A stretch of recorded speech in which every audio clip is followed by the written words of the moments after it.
नुकतीच मुख्यमंत्री देवेंद्र फडणवीस यांची दिल्लीत केंद्र सरकारसोबत एक महत्त्वाची बैठक झाली आणि त्यातून मागील 20 वर्षांहून अधिक काळ प्रलंबित असलेला गुजरात आणि महाराष्ट्राच्या सीमेवर असणाऱ्या नर्मदा नदीच्या पाण्याचा वाद अखेर सुटलाय। त्यामुळे नर्मदा नदीचं 10 टीएमसी पाणी आता महाराष्ट्राला मिळण्याचा मार्ग मोकळा झालाय।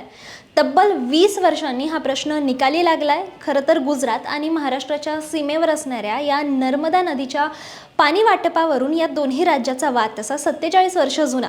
काय होता हा महाराष्ट्र आणि गुजरात राज्यांमध्ये असणाऱ्या नर्मदा नदीच्या पाणी वाटपाचा नेमका वाद, त्यामागची पार्श्वभूमी काय, नर्मदा नदीचा महाराष्ट्राशी संबंध काय, गुजरातमध्ये सरदार सरोवर झालं त्याचा महाराष्ट्रावर परिणाम काय झाला आणि सर्वात महत्त्वाचं म्हणजे हा वाद आता मिटल्याने त्याचा महाराष्ट्राला कसा फायदा होणार आहे, हे सगळं जाणून घेऊयात आजच्या या व्हिडिओमध्ये। नमस्कार, मी श्रुती आणि तुम्ही पाहतात लगाव बत्ती। नर्मदा नदी म्हटलं की आपल्या डोळ्यासमोर येतो मध्य प्रदेश आणि गुजरात, पण हीच नर्मदा नदी महाराष्ट्रातून वाहते असं म्हटलं तर आपल्याला आश्चर्य वाटेल। हो, नर्मदा नदीचं सुमारे 54 किलोमीटरचं पात्र आपल्या महाराष्ट्राच्या हद्दीत येतं। ते येतं नंदुरबार जिल्ह्यात। त्यातलं बरंचसं क्षेत्र हे महाराष्ट्र मध्य प्रदेश सीमा आणि महाराष्ट्र गुजरात सीमेलगत आहे। सरदार सरोवर हे जे धरण आहे तिथं सरदार वल्लभभाई पटेलांचा पुतळा आहे। ते ठिकाण तसं पाहिलं तर महाराष्ट्र सीमेपासून अवघ्या 10 ते 15 किलोमीटर अंतरावर आहे। नर्मदा नदीच्या या गुजरात, महाराष्ट्र आणि मध्य प्रदेश या तिन्ही राज्यांच्या सीमेच्या जवळून वाहण्याने अनेक वादांना नंतरच्या काळात तोंड फुटले। तसंच महाराष्ट्रातून तापी नदी सुद्धा अशीच गुजरातमध्ये जाते, जिच्या पाणी वाटपावरून वाद सुरू झालेत। ते वाद कसे सुरू झालेत सांगते। मुळात नद्यांच्या पाण्यावरून वाद आपल्याकडे सुरू झालेत ते म्हणजे जेव्हापासून नद्यांवर धरणं होऊ लागलेत तेव्हापासून।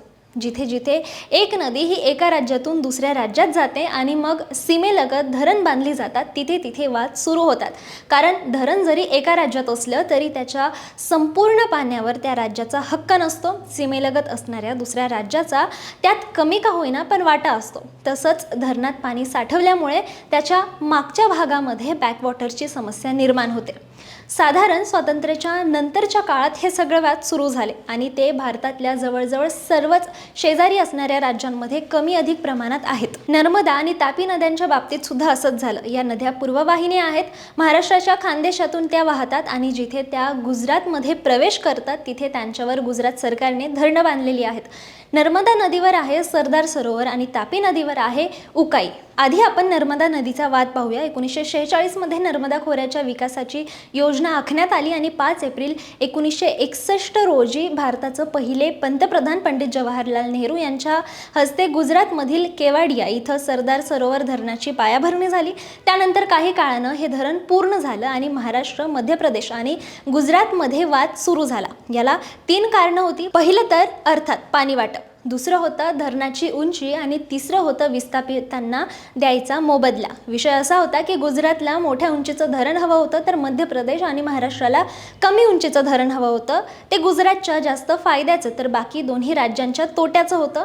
तसंच धरणाचं जे क्षेत्र महाराष्ट्रात होतं तिथल्या लोकांच्या व्यवस्थित पुनर्वसन करायचा प्रश्न होता। पाणी वाटपाचा हा वाद सोडवण्यासाठी भारत सरकारने 6 ऑक्टोबर 1969 ला नर्मदा जल विवाद लवादाची स्थापना केली। लवादाने 1979 मध्ये आपला अंतिम निर्णय दिला। या निर्णयानुसार सरदार सरोवर धरणाची पूर्ण जलाशय पातळी 455 फूट निश्चित करण्यात आली आणि पाणी वाटपाचं सूत्र जाहीर झालं। त्यानुसार मध्य प्रदेशाला सर्वाधिक 18.25 दशलक्ष एकर फूट, गुजरातला 9 MFA, महाराष्ट्राला 0.25 MFA आणि राजस्थानला 0.50 MFA पाणी वाटप निश्चित करण्यात आलं। बाकी विस्थापितांचे प्रश्न कमी अधिक प्रमाणात अजून आहेत आणि नर्मदा बचाव सारखी आंदोलनं त्यासाठी झालीत, हे आपल्या सर्वांना माहिती असेलच। सरदार सरोवर प्रकल्पाच्या बदल्यात महाराष्ट्राच्या वाट्याला 10 टीएमसी पाणी आणि हक्काचा 20 हिस्सा यायला हवा होता। त्यावरून अनेक काळ पेच निर्माण झाला होता, कारण धरणासाठी झालेला सर्व खर्च गुजरातने करायचा आणि त्यातून आपल्या वाट्याचा जो काही खर्च आहे तो महाराष्ट्र आणि मध्य प्रदेशला गुजरात सरकारला द्यावा लागणार होता। या प्रकल्पावर गुजरात सरकारने केलेल्या खर्चाच्या वाटपावरून सुद्धा राज्यांमध्ये आर्थिक वाद सुरू झाला। नंतर विजेचा हिस्सा महाराष्ट्राला मिळाला पण पाणी मिळालं नव्हतं। पण मुख्यमंत्री देवेंद्र फडणवीस यांनी केलेल्या पाठपुराव्यामुळे आणि हा प्रश्न लावून धरल्याने आता नुकताच या वादावर तोडगा निघालाय। गुजरातने केलेल्या खर्चाच्या बदल्यात महाराष्ट्राची अनेक वर्षांची थकबाकी एकर कमी निकाली काढण्यात आली आहे. महाराष्ट्राला आता केवळ 27 कोटी रुपये द्यावे लागणार आहेत आणि उर्वरित जे काही सर्व देणी आहेत ती माफ करण्यात आलेली आहे. शिवाय महाराष्ट्राच्या हक्काचं 10 TMC पाणी महाराष्ट्राला मिळणार आहे आणि नंदुरबार सारख्या भागातील लोकांना त्याचा मोठ्या प्रमाणात फायदा होईल. तापी नदीच्या पाणी वाटपावरून सुद्धा असाच वाद होता.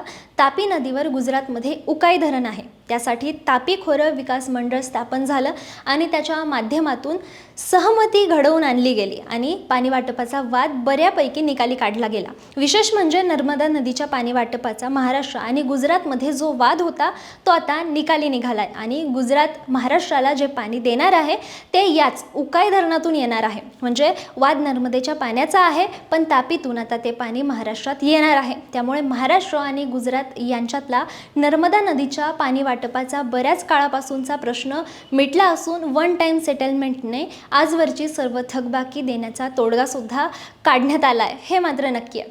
या एकूणच परिस्थितीबाबत आणि पाणी प्रश्नावर सरकारच्या धोरणाबाबत तुम्हाला काय वाटतं आम्हाला कमेंटमध्ये नक्की सांगा आणि अशाच इंटरेस्टिंग माहितीसाठी लगाव बत्तीला नक्की सबस्क्राईब करा.